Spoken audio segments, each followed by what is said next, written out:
Kentucky Speedway, the site of all NASCAR activities this weekend. A triple header. They've just finished up Truck Series qualifying.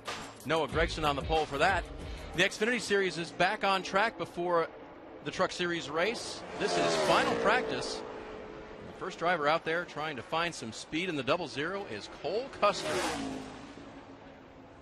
Dave Burns and Dale Jarrett up top, overlooking all of the action around the mile and a half in Sparta, Kentucky. Marty Snyder will be down in the garage area for us, sharing stories and finding information, which there has been plenty going around. So a couple hours have transpired, DJ, since the first time they had a chance to take to the track. I see some shadows creeping over now. It is a night race tomorrow night. What are the crews working on now? Well, just trying to fine-tune from what they did in that first session to see in making changes and getting ready for this. It's so difficult because they have so few sets of tires to work with here. And so, a lot of these teams will be going back out on the same tires that they were on there. So trying to get a baseline this time. It's not exactly the time that they'll start the race tomorrow night, but it's creeping up on that time and getting closer by the time they finish this practice. Good look at the 16 of Ryan Reed, the 24-year-old from Bakersfield, California. Right up against that wall down the back, and then that tricky entrance into turn 3.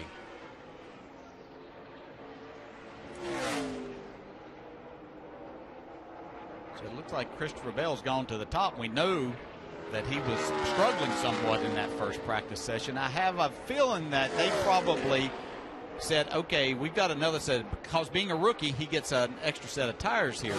And so it looks like maybe he went out, made a one-lap mock qualifying effort, put down a good time, actually the fastest time of the weekend so far. It's a little over a tenth faster than the lap that we saw John Hunter Nemechek put down right before the end of the first practice session.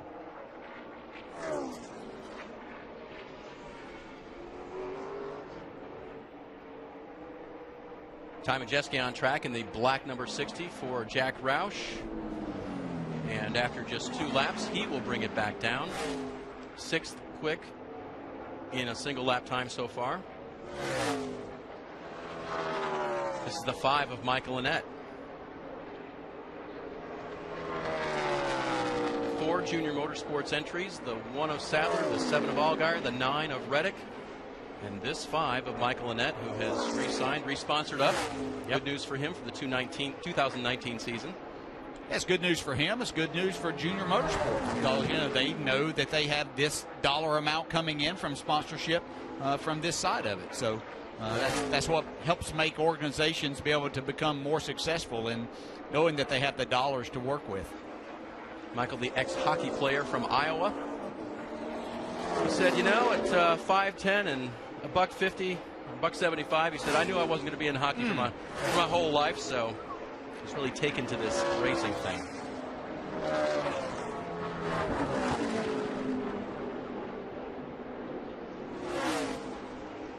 So we mentioned that Truck Series qualifying just finished up here at Kentucky Speedway. One of our colleagues, Parker Kligerman's in the race, and Marty, you found him. Yeah, let's put this guy to work, Dave, right? Absolutely. You okay to do a little work right now? Well, this isn't so much work as much as it's a little fun. So we got to get into the second round in qualifying, which was a little bit of a surprise for all of us on the Food Country USA truck. And Chris Carey and I were joking that we were just copying everything all the big teams were doing as we rolled up for the second run. But, we've shown a little bit of speed, which is cool, because we ran this race last year, started in the back, and was able to finish 7th. So hopefully starting up front, maybe we can give them a better run for their money tonight. But thanks to all the folks at NBC for letting me do this today, and thanks for covering for me on the Xfinity practices, and I'll be back to work tomorrow. Yeah, no problem. All right, track okay, or is it a little slick? It got hot for sure and a little slick. Our truck had a lot of grip, but this place, it's interesting because it's like a single groove right now. Like I'm so surprised how little groove we have. But as we run tonight, the Xfinity cars get out there, the Cup cars, of course, they'll widen out. But it's definitely treacherous right now in that outside groove. Right, we might come hang with you at the driver's meeting. So is that cool? All right, there you go. So Parker invited us, Dave. We can go to the driver's meeting if we want. Crossing his 2 professional careers right there. Watch out for the... Oh, that was close. Don't want to get run over before the race starts. You've got to know how to avoid a wreck.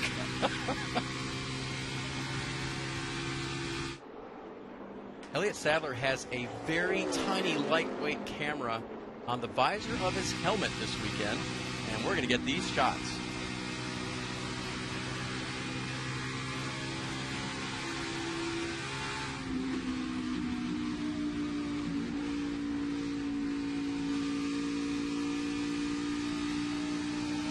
listening is as interesting Yeah, as seeing it is. here, That's isn't why it? I'm just letting it happen here, and you can see.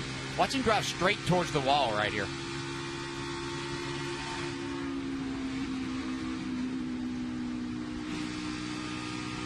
Elliott's another driver that's really good with the throttle.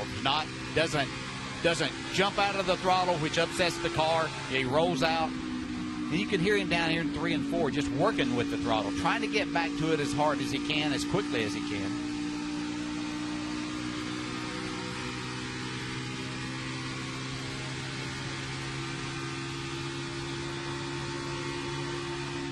See how you drive towards the wall. It's got some shadows there right now, so it's almost hard to pick up, but you go by feel there. You don't get all the way right to it, but you are driving straight towards it. And you can see what I was talking about the first practice here. There's just not many markings back here to go off of. There's no lines across the track, nothing that you can actually gauge yourself as to exactly where you want to back out of the throttle each and every time once you find that sweet spot.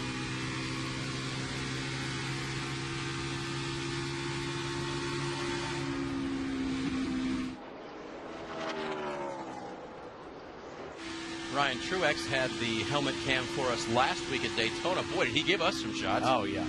Sparks everywhere. He finished 13th, survived the night. We'll go on board with him again. By the way, his sponsor... Straight to pit road, straight to the tire sheet. Nice job right there. That's Chris Rice's crew chief, who had a pickup truck full of the sponsor's product for the 4th of July. He showed me a picture. Nice. Yeah. I mean, it was packed, so they had a nice little fun time and a safe time over there at Colleague Racing. So let's see, where did Ryan end up? 10th quick right now, 7 laps on the track so far. Hey, Marty.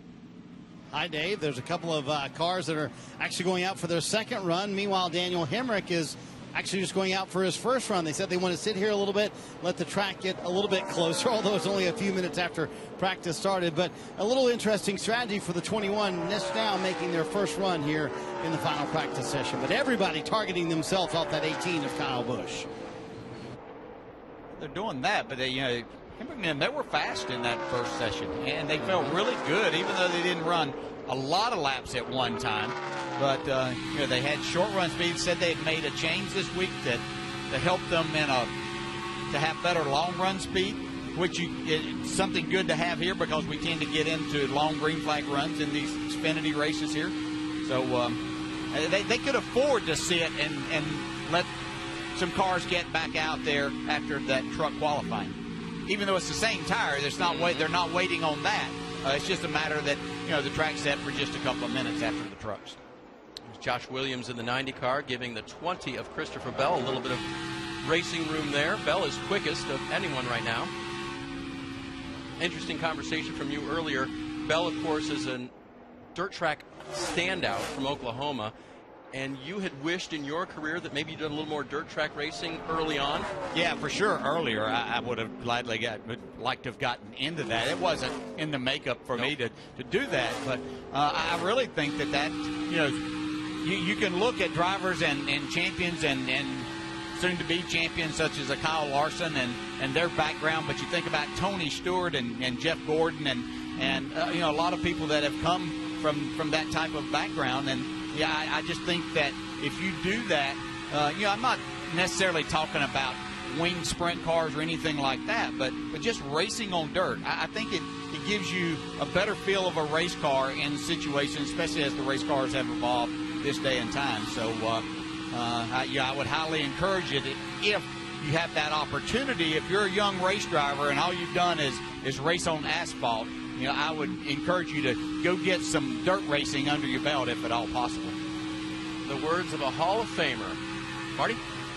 And Dave, that experience no doubt has helped Christopher Bell over the years. That fastest lap that happened was a mock qualifying run, just one lap on the track, then they came in, immediately switched back over to race trim. Just a little bit of a change here in the Xfinity Series. Remember that first practice, they struggled. So far on this run, Christopher has not said a word about the car, but they wanted intentionally to make it a long run, DJ, because they really feel like that's where they've got to get better race trim. They were not happy with this 20 car in that first practice session. Yeah, this again's a tough place. You know, you've got a new tire, a new left side tire here, so it's going to make the right side tire react a little differently than probably even what their notes had with a harder left side tire last year. So you know, there's a lot to be learned. Of course, he wasn't driving these cars last year on a regular basis, so there's a learning curve for him also. And again, this is a tough racetrack, and so just to be off a little bit can get magnified when you're off on that. But looks like he's got things pretty good right here. I think it's fallen off a little bit more than what they would like in this run.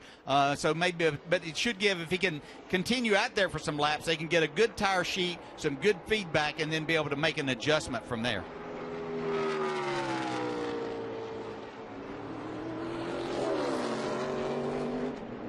John Hunter Nemechek in the 42 this week, the 21-year-old Mooresville, North Carolina driver, son of Front Row Joe. And Joe very proud of the 9 races that John Hunter's had this year in this race car. Yeah. It's been a big opportunity to step up for him, and he's made the most of it. Yeah, he was given this opportunity because success he's had in the trucks. Did a great job there in winning races, and he stepped in here and done a really, really good job. And Joe should be proud of him. John Hunter should be proud of himself for stepping into a good car in a pressure situation. I mean, this is a car that Kyle Larson goes and runs, and trying to keep up with those numbers can be a little overwhelming. But he does a really, really good job. Marty, what's up with Brandon Jones? Well, we talked about Parker Kligerman going to the Truck Series drivers meeting, which is happening right now as we speak, guys. And, the advantage of Brandon Jones running the Truck Series race tonight is that he gets those extra laps on the track, extra time with his spotter, Chris Osborne. The disadvantage, he's missing all this practice time, guys. What are we taking away 20 minutes here that he's sitting in the Truck Series drivers meeting and not in this final Xfinity Series practice because he's got to be in that meeting? So trading a little track time for track time in a way. Yeah, I thought they used to make an exception if you were in the 2 series and they that was a conflict, then you could get basically a waiver from having to attend the drivers meeting there, and that could have changed. I hadn't had to be at a drivers meeting in over 10 years, so don't really concern myself with what that may be. Parker and Marty are going to go to one here in a little while if you want to go. Yeah, I'll let them go. I'll text Parker and see what happens. There you go. Elliott Sadler, the racing bug caught him by age 7. Dad Herman was a local standout racer, and Elliott won over 200 times in a kart before he got into stock cars. Let's hear what he's had to say recently on the radio. Got to work on the exit there a little bit. I think we made our entry better. It made it last longer and stable where we need it, but we just need to work on the exit, getting too tight on the exit there as we run. Typical. I mean, that's what you do. You fix that entry of being, because we heard him back in the first practice session say that his exit was pretty good, but his entry was a little on the loose side. He couldn't really feel that right rear the way that he wanted to. Could tell it was just slipping a little bit, so they made some changes to tighten that up. He likes his entry, but now it's too tight on the exit. So that's the balance that you fight. And so, is it something halfway in between there that will make the car better and be exactly what he needs? Heard it called a knife edge, getting the balance right on these race cars. Marty? Hey, look at that. He made it, guys. Yeah. Brandon Jones here finally from the drivers meeting. And DJ, he said you're more than welcome to be invited to any drivers meeting you want to come to. But, missed 20 minutes of practice, but they were very happy with that car in the first practice session. So I don't know that they missed too many changes that they wanted to make on that machine. But no doubt, 25 minutes of practice, DJ, is 25 minutes of practice, right? Yeah, especially whenever you only have a 45-minute session scheduled anyway. So, you're talking more than half of the session there that they're missing. But, the good thing is getting closer that they missed the first part of it, because as this session goes on, it's getting closer to that race time tomorrow night. Brandon Jones making the switch to Joe Gibbs Racing this year after being with Richard Childress Racing. This year will be his 3rd full-time Xfinity Series season, first 2 with RCR, of course. And I'd say growing up as a racer, DJ, like a lot of young racers, we've seen him bend some equipment, but I think he's got it down now where it's just a matter of little things here and there that he's working on to get the speed right in his cars. I think you're exactly right. We've seen speed out of him ever since he came into the series. There's no it's not like you've got to push him to go faster. He knows how to get that done. Finishing races off, and he continues to get better at that. And that comes with experience. You can sit down and talk, and he has the opportunity with great teammates at Joe Gibbs Racing to talk about all of that. But talking's one thing. You have to go out and experience it and put it to work. And I think that we see him continually getting better as a driver and closing these races out. Tyler Reddick closes out a few races in dramatic fashion, including the one that put him in the playoffs to start the season in 2018. Closest margin of victory in NASCAR National Series. Just that much over Elliott Sadler. This is Chad Fincham from Tennessee. Chad, a short track standout for a lot of years, told me earlier today, still learning these big tracks. Really appreciates the help of Brian Keselowski, Brad's brother. That's right. Became his crew chief about 3 weeks ago and has helped Chad step up his game. Yeah, and it's such, for these young guys coming from short tracks that they run at,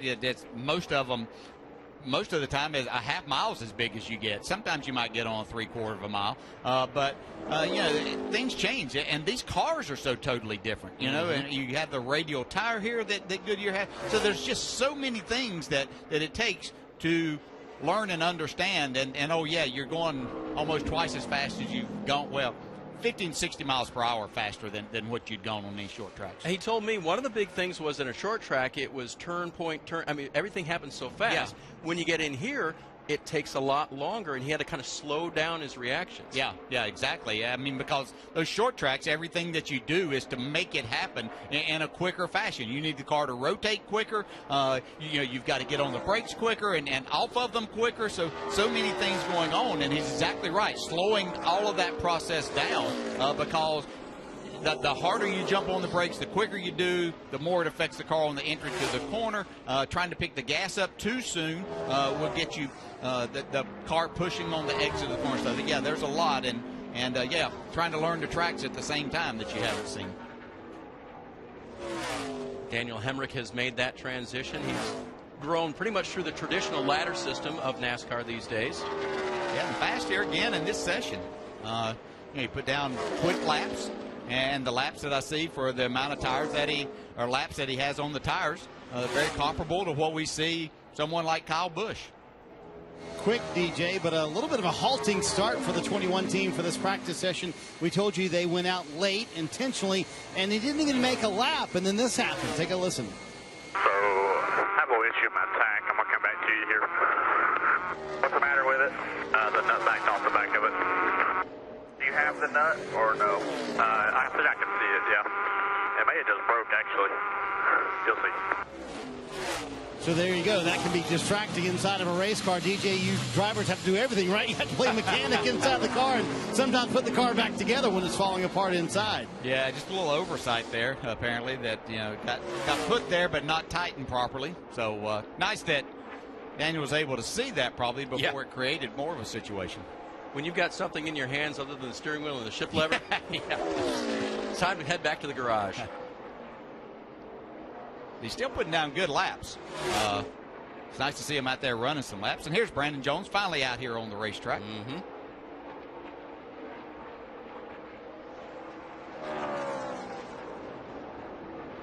Nice smooth exit of turn 4. Toward that wall, as you talked earlier, in the shadows, DJ. Let's watch his exit of 2 here. He's got a car in front of him. That's Vinnie Miller. Yeah. Caution, travel 4. And we've got caution, actually red, to stop practice. So, was that for Hemrick? We'll have to take a look. Daniel quickly down to pit lane. And then Ross Chastain on camera as well. Car's pretty well spread out at that point. We'll just have to see which one of them caught the attention of NASCAR.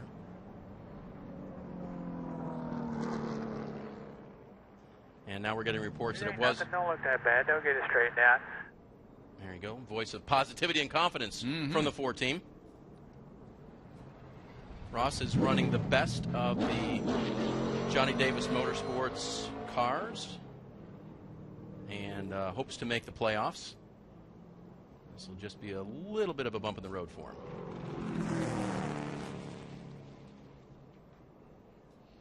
It's looking like might be a little damage on that right rear quarter. So let's talk effect, Dale. At this racetrack, you need that rear quarter panel, but we're back to the composite bodies, so it's not a metal piece that's going to bend necessarily. No, and so they don't move it. I mean, it kind of gives with that. So you can see right there, it looked more just like a scrape, and so it doesn't affect that. That's a very important part for the side force on these cars to give these drivers the stability that they're looking for. So I think that's a big help in these composite bodies. You can see it's flattened it just a little bit, but flatter's not always the worst thing if it gets through NASCAR's part. Set back down to the garage and Marty. Dave, if you look here in the Xfinity Series garage, you'll see the 22 of Paul Menard parked right beside the 18 of Kyle Busch. And literally every run for Menard, they say that was comparable to the 18. That was a little bit better than the 18. Your line was close to the 18. So sort of kind of a race within a race, DJ. And you've been in these spots before where you park beside someone, you know they're your competition if you want to win the race on in this case, Friday night. And you look at them. Where are they running? What are their lap times? How are they good on long runs? So certainly some comparisons going on between the 22 and the 18, both on the track and here in the garage area. Yeah, that's who you have to measure yourself against. Who's the best? You're trying to win the race, and you know this is the man in Kyle Busch in this 18 car to beat. So you look at where they're at on the board. So in the fast lap time, they're 3/100ths of a second difference, with Kyle Busch having a slight advantage there. Kyle Busch has run 12 laps in this session, Paul Menard 10, and their last lap on the track was less than 1/10 of a second difference in that. So looks like he's got him within his sights anyway. But a lot of people have thought that over the years. Yes, they have. And oops, there he goes. Practice back underway. It was stopped momentarily for this.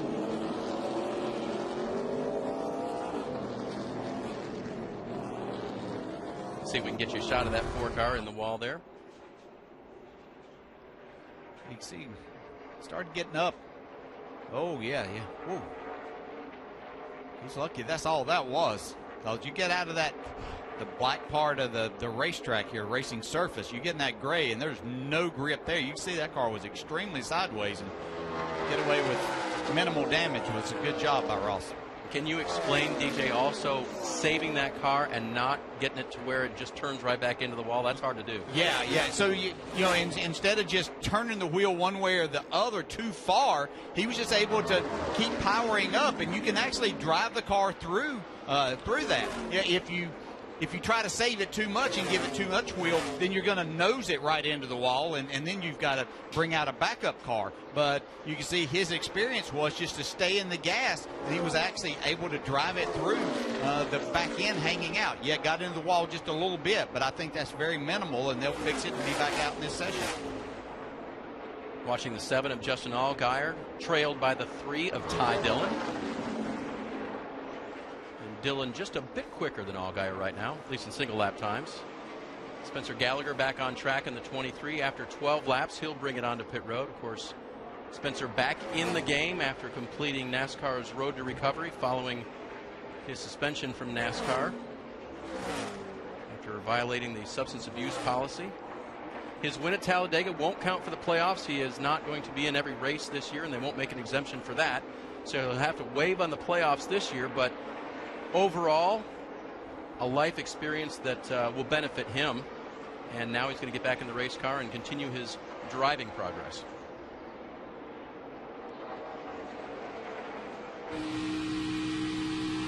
Back on board with Christopher Bell.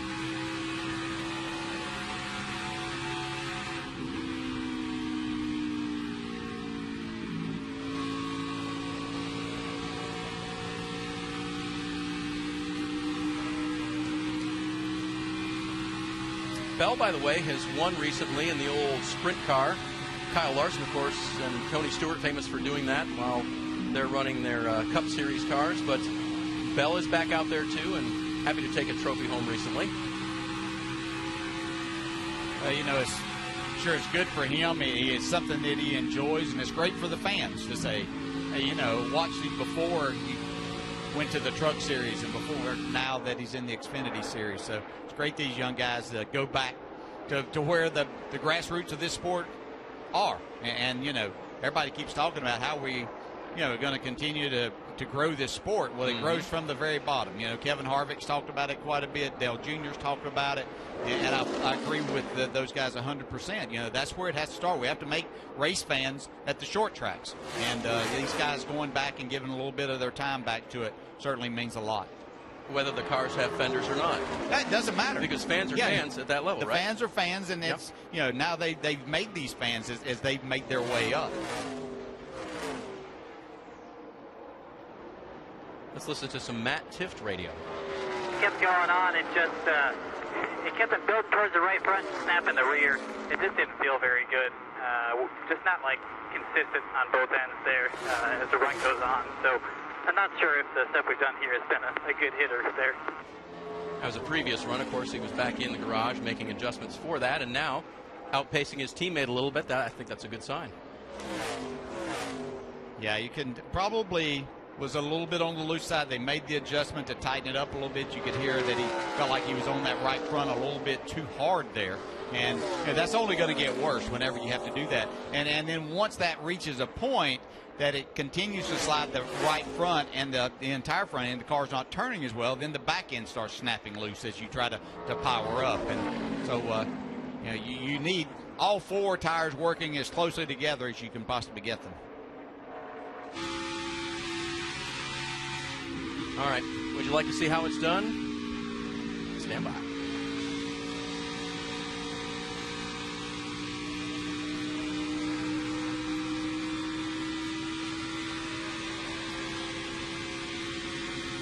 Going around the 74 of Mike Harmon is Kyle Busch. The Harmonator told me earlier today 1976 was the first time he jumped into a race car. Wow. And it was a 56 Chevy. Yeah. In Alabama. Yep. He let on that his dad actually was a moonshiner. That's kind of how he found his feet. Oh, yeah. Mike did it on the racetrack. Whoa, whoa. Kyle Busch had his hands full right there. You can see he tried to power up, and he got a little bit outside the groove. Once he got in that grade. You can see him really working the steering wheel.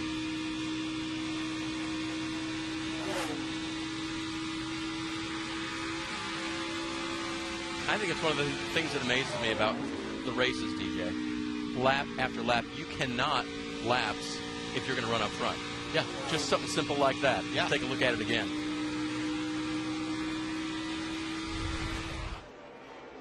As you ride along here, you see he just powers up, and the car, I don't know if it's because it's loose that it steps out there, but you can see he's way wider than he wanted to be on the exit. And, you know, the in-car that we had on showed him have to make a pretty drastic save from the inside. He turned right, and that's generally not what you're trying to do as you exit the corner. No.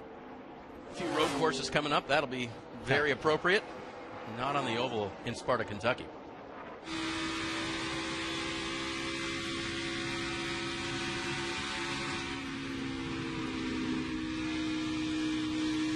Yeah, that's the difference, too, as we ride along here. A lot of drivers would have taken that right then and said, okay, my car's not right. You know, and Kyle continuously stays out there to see which way's the car going. You're going to have these type situations.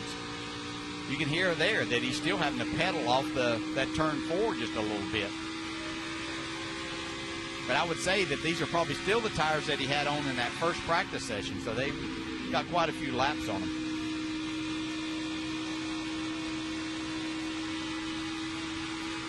This will finish up our activities for this afternoon, but tomorrow, a full slate.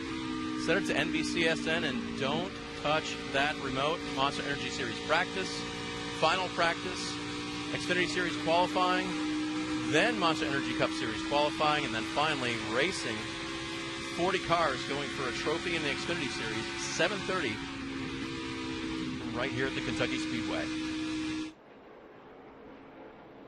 It's going to be warm. It's okay. It's summer. Yep. Be a good time. And Tyler Reddick trying to win as the last Xfinity Series racer to win here. It's funny, I was looking at the stats. It was a wide margin of victory, 14 and a half seconds over second place. So He had that last year, and then he starts this year with the closest in series history, in NASCAR history. So he's seen both ends of it. And they both paid. Yes.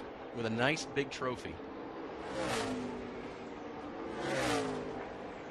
It's like they're still trying to find exactly what he's looking for, even though the car seems to hold on for him pretty good as he continues to put laps down. Good look at Alex Labbe. Canadian driver, Canadian owner and crew chief Mario Goslin. I chuckled with them last week because their shop is actually an hour and a half from Daytona. So I don't know how that all works together, but they base this out of Florida. And Alex is getting a good handle on these race cars. We were talking, the three of us, and Mario explained to me really how he had been trying a little bit too hard for where the equipment was right now, and maybe driving through some of the issues.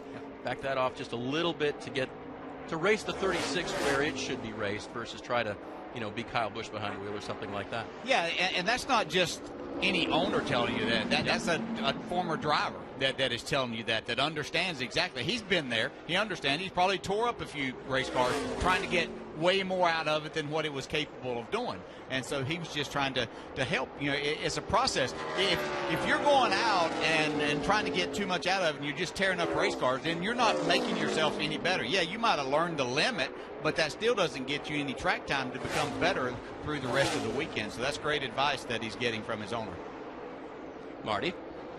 David, you see John Hunter Nemechek about to go back out on the racetrack. And you know what? Interesting thing Mike Shiplett has asked him to do the last 2 times they've come in, DJ, after runs. He's asked them to run pit road to their stall where they think it will be tomorrow night, in the area or they know it will be tomorrow night. So an interesting thing, as a young driver, how key is that? Because you got to learn pit road, and yes, he's done it in the Truck Series, but kind of a different level here in the Xfinity Series of getting all you can on pit road, getting to that stall as quick as you can, and out of that stall as well. Yeah, Marty, I think there's a couple of things here. This is a very difficult pit road to get onto because you're right in the racing groove all the way around. You're carrying a lot of speed. You have to get slowed down. And then this has been one of those tracks that I don't know if things are a little bit different with the timing line lengths and things, but we see more speeding penalties on this pit road.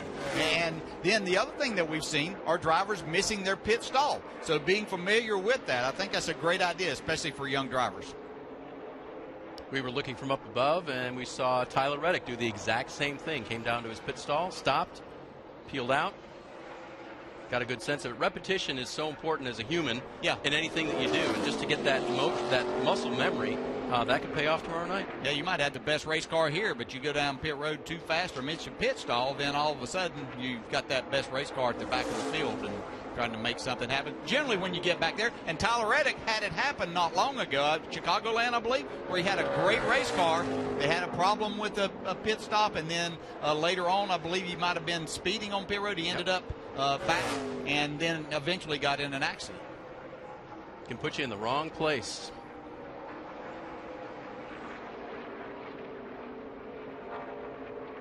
Majeski's having a speedy run.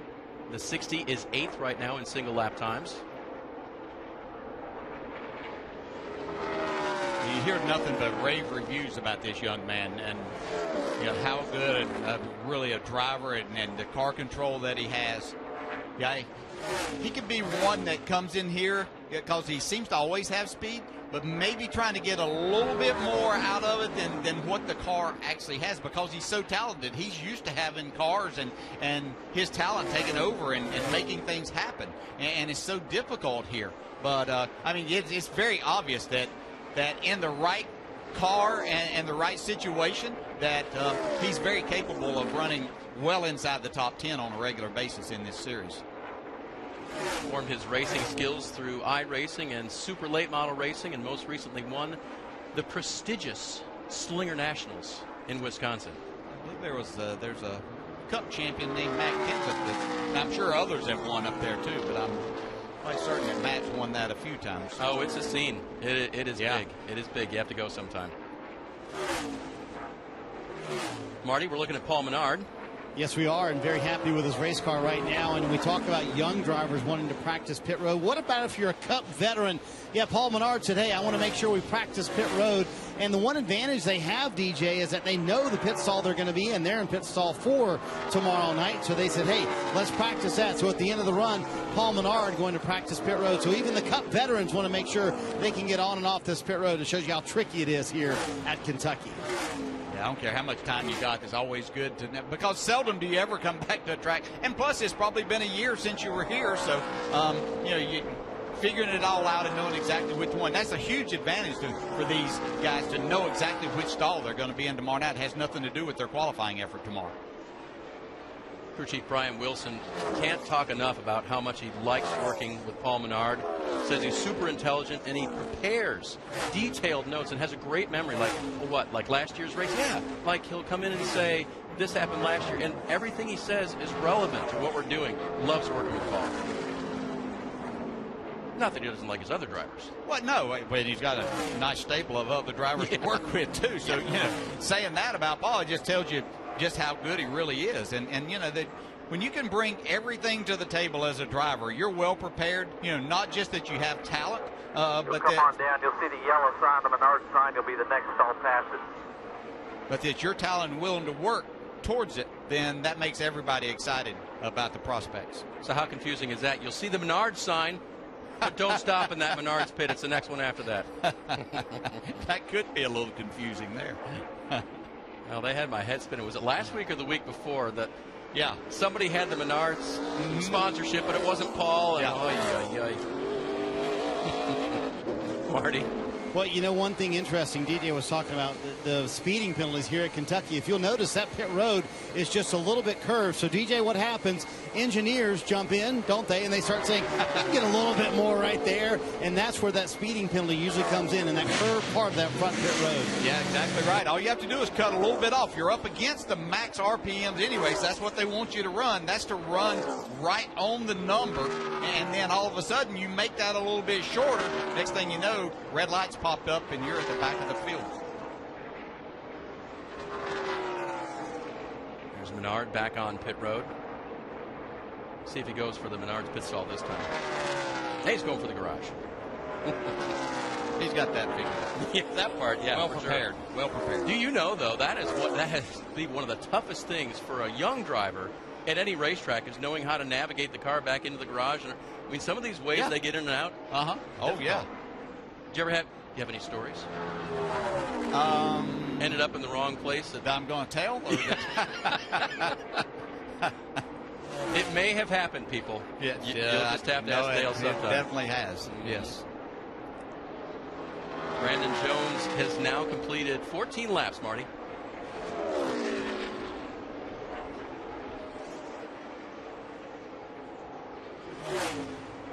And Dave, 7th fastest for Brandon Jones right now. Pretty happy with the race car. And what's happening is a lot of these teams have put on sticker tires, DJ, and they're making that last run, the 20, 25 laps run. They want to find out what they can get out of their race car, the 19 team included. So maybe missing that first 20 minutes or so of practice wasn't that big of a deal for the young man. No, he's laying down some good laps. So they put on tires, and he's running laps in the 30-20s on a regular basis, which is really good. And again, we're still basically an hour away from what the start time will be tomorrow night as far as when they take the green flag.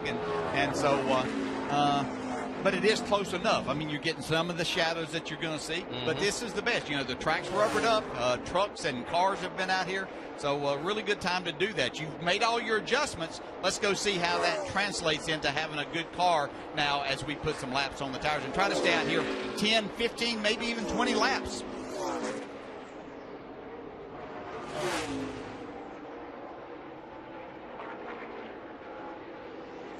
There's Joey Gase. Car that ran well at Daytona. Was unfortunately caught up in one of the wrecks. Actually, Joey was in both races last week and crashed in both. Not of his doing. That sometimes happens at Daytona. Late in the Cup race, he got in.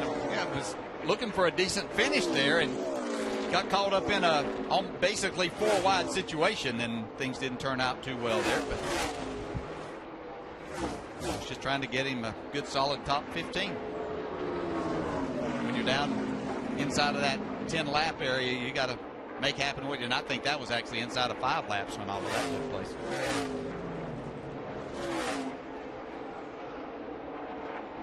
Josh Palicki from Wisconsin.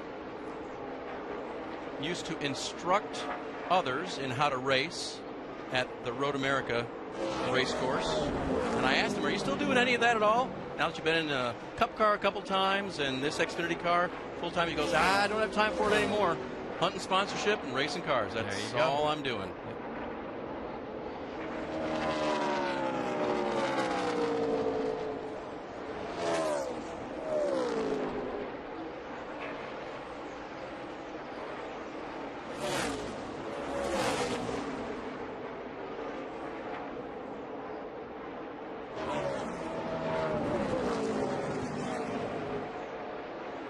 Interesting to see now that we've got a number of cars that have done at least 10 lap runs and a couple that have done 15 lap runs here this afternoon. So, this is where they're getting dialed in. They're finding out exactly with the changes that they made. They've gone in their direction. As Marty said, a lot of them have put on that other set of tires, and you go out and try to make a long run, and let's see if indeed that we have gone in the right direction, or are there a couple of other adjustments we need to make.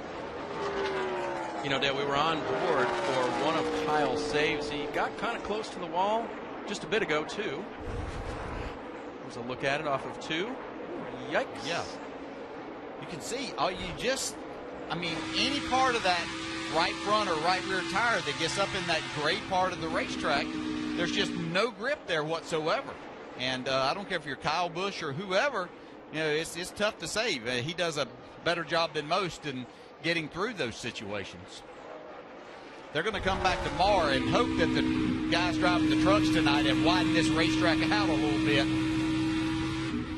Oh, yeah. That's big right there. Fully out of the gas.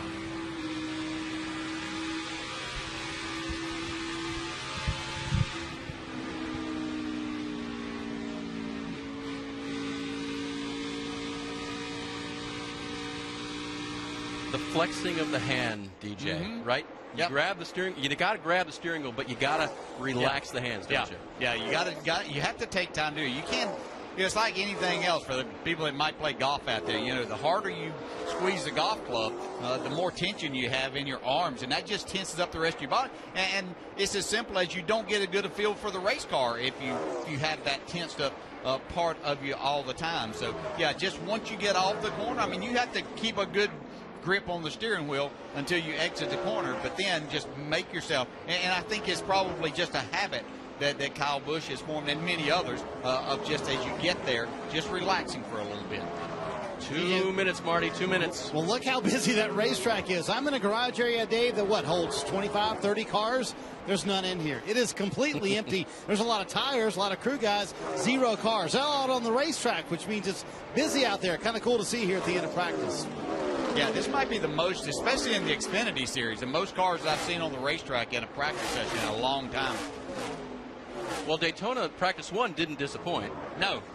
Practice 2, we had 10 cars? Practice 2, yes. That was a little less, but yes. Practice 1 was something else. Now, this is good stuff, Marty. You're right. And our little graphics screen lights up when a car is on track. It's pretty much all lit up right now. Yeah.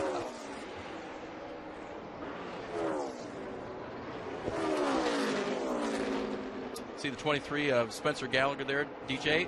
6 race gap. How much does a young driver with an experience lose over that time? Well, it's definitely, he's going to lose some. Getting the feel, and then coming back to a difficult racetrack on top of that. I think that it's just going to take him some time to get that feel back and that confidence back in the race car. And, you think 6 weeks is not much, but things change. Probably a little bit of the setups have changed. The composite bodies are not allowing them to do much to the bodies or anything, so not much has changed there. But just as a driver, getting that feel and knowing what you're looking for certainly has changed. Puts the arm out the window. He's coming in. Less than 30 seconds left in final practice for the Xfinity Series. They'll qualify tomorrow and go racing. And who will be in victory lane? We shall see. We were talking about Ty Majeski earlier, being able to go fast. He had another set of tires, put that set of tires on, probably went and made a mock qualifying round, got the fastest lap. Little confidence builder for the NASCAR Next driver. And that will do it. Black and red flags. It is over in Kentucky for today for the Xfinity Series. Tomorrow, they'll get back at it, but not until 5 Eastern. Before that, Monster Energy Cup Series will be on track, and you'll see it all here on NBCSN. Don't forget to join us in the evening, the nightcap, qualifying, and then the Xfinity Series race from right here. Dale, like the speed we're seeing out of the young guys, as well as the consistency, as always, from Kyle Busch. Yeah, he's going to be the man to beat whenever you get into the race type situation, but we see a lot of drivers with some good speed. Thanks for joining us this afternoon from Kentucky.